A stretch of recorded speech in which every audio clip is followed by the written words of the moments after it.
Miska, Muska, Mickey, Miska, Muska.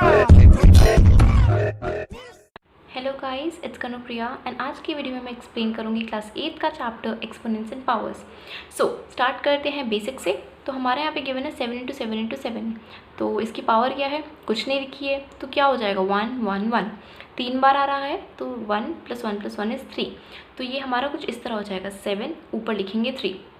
तो अब हमने जो ऊपर लिखते हैं हम उसको पावर बोलते हैं, एक्सपोनेंट बोलते हैं। जो नीचे लिखते हैं हम उसको बेस बोलते हैं। तो यहाँ पे एक और एग्जांपल गिवन है 6 और यहाँ ऊपर 3। अब इसको प्रोनाउंस कैसे करेंगे, इसको बोलेंगे कैसे, इसको ऐसे बोलते हैं 6 raised to the power 3। ठीक है, इससे हमको ये पता चलता है जो नीचे बेस है वो नंबर है और ऊपर जो पावर है वो कितनी बार रिपीट हो रहा है, कितनी बार आ रहा है। फॉर एग्जांपल ये 3 लिखा है, यहाँ पे 3 लिखा है, तो ये 3 बार आ रहा है। 6 × 6 × 6, जिसको सॉल्व करके मल्टीप्लाई करके आंसर आएगा 216। ओके, अब मैं बताती हूँ इस चैप्टर की एक्सपोनेंट्स एंड पावर की कुछ इंपॉर्टेंट रूल्स हैं, कुछ प्रॉपर्टीज़ हैं, उसके बारे में। सो डिस्कस करते हैं। First rule, first property, and that is product rule. ये हमको क्या कहता है, अगर हमारे पास दो नंबर्स हैं, उनके बेसिस सेम है तो उनकी पावर्स ऐड हो जाती हैं। फॉर एग्जांपल यहाँ पे हमको गिवन है 2 × 2, 2 raised to the power 2 × 2 raised to the power 3। Basis same है, पावर्स ऐड हो जाएंगी। तो 3 + 2 5, सॉल्व करके 32।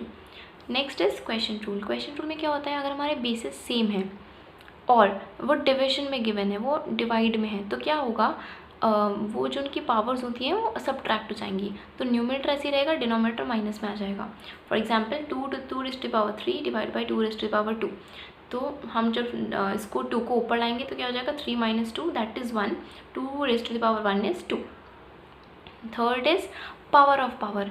पावर ऑफ पावर मतलब कि हमको कोई एक नंबर गिवन है, उसकी कोई पावर है, whole to the something power है, तो वो दोनों मल्टीप्लाई हो जाएंगे। For example 2 raised to the power 3 whole to the power is 2। तो 3 × 2 = 6। ठीक है, तो क्या हो जाएगा, 2 raised to the power 6 को सॉल्व करेंगे तो आंसर आएगा 64। Number fourth property is power of product.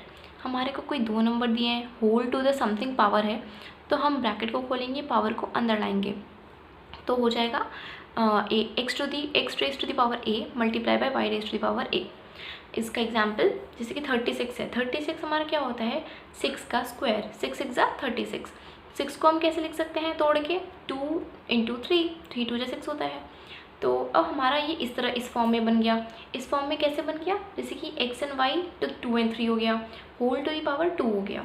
तो हमने इस ब्रैकेट को खोला, ओपन किया, तो हमने जो पावर है उसको अंदर ले लिया, तो इसको फिर 2 raised to the power 2 हो जाएगा × 3 raised to the power 3, जिस तरह से ये लिखा है।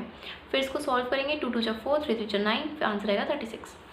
Then fifth is power of 1। Power of 1 मतलब अगर हमारे पास कोई भी नंबर है, उसकी पावर 1 है, तो उसको सॉल्व करके जो उसकी वैल्यू होती है वो सेम नंबर इटसेल्फ आता है। तो example 2 raised to the power 1 is 2।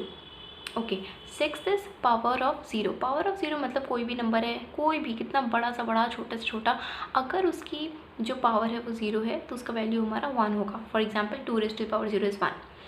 So seventh property is power of -1। अगर हमारे पास कोई नंबर है, उसकी पावर नेगेटिव है, -1 है, इसका मतलब क्या हुआ, वो हमारा इन्वर्स है, मतलब वो नीचे आएगा। जब उसको हम डिनोमिनेटर में ले आएंगे तो वो पॉजिटिव हो जाएगा। For example 2 raised to the power is -1, हम जब इसको डिनोमिनेटर में लाएंगे तो इसकी जो -1 पावर है वो +1 बन जाएगी। +1 को शो करने की ज़रूरत नहीं होती है, तो हमने नहीं लिखा है। Then eighth property is change of sign of exponents. इसमें क्या होता है, ये सिमिलर है इसकी तरह, बट यहाँ पे -1 करके बताया है, यहाँ पे -a कोई भी जनरल नंबर। तो अगर हमारा ये -a लिखा होगा तो इसको हम डिनोमिनेटर में ले आएंगे सेम, और फिर जो नेगेटिव है ये पॉजिटिव हो जाएगा। For example 2 raised to the power -3। सो जब हम इसको ले आएंगे नीचे डिनोमिनेटर में, तो ये जो -3 है पॉजिटिव 3 हो जाएगा। तो ये कितने क्या हो गया, 2 raised to the power 3 हो गया, मतलब 2 × 2 × 2, आंसर सॉल्व करके 1/8। So our next and last property is fractional exponents. इसका मतलब होता है, ये बहुत इंपॉर्टेंट प्रॉपर्टी है, इसका मतलब ये है कि फॉर एग्जांपल हमारे पास कोई एक नंबर गिवन है और उस नंबर की जो पावर है वो फ्रैक्शन में है, तो जो न्यूमरेटर होगा हमारा ऊपर जो होता है वो हमारा पूरे होल में आके बाहर आ जाएगा, और जो डिनोमिनेटर होता है वो रूट के साथ अंदर आ जाएगा। For example 4 raised to the power 3/2, तो हमारा न्यूमरेटर क्या हो गया 3, तो वो होल में 3 आ जाएगा। और जो ये 2 है, जो डिनोमिनेटर है वो रूट के साथ आ जाएगा। तो हमारा क्या हो जाएगा 4 root and whole to the power 3। तो सॉल्व करेंगे तो 2 2 4 होता है, तो स्क्वायर रूट यहाँ पे लिख दिया इसका एंड होल पावर 3, तो सॉल्व करके 8 आंसर आ गया। सो फ्रेंड्स, इस वीडियो में मैंने आपको बताया एक्सपोनेंट्स एंड पावर्स चैप्टर के सारे important rules and properties, and इस पूरे पेज की जो पिक है उसकी आपको लिंक डिस्क्रिप्शन बॉक्स में मिल जाएगी। और अगर आपने अभी तक मेरे चैनल को सब्सक्राइब नहीं किया है तो फटाफट उसको सब्सक्राइब करिए, शेयर करिए एंड लाइक करिए, बिकॉज आने वाले वीडियोज़ में मैं बहुत ज़्यादा इंपॉर्टेंट चीज़ें समझाऊँगी। तो फटाफट सब्सक्राइब करिए। Thanks for watching, bye bye.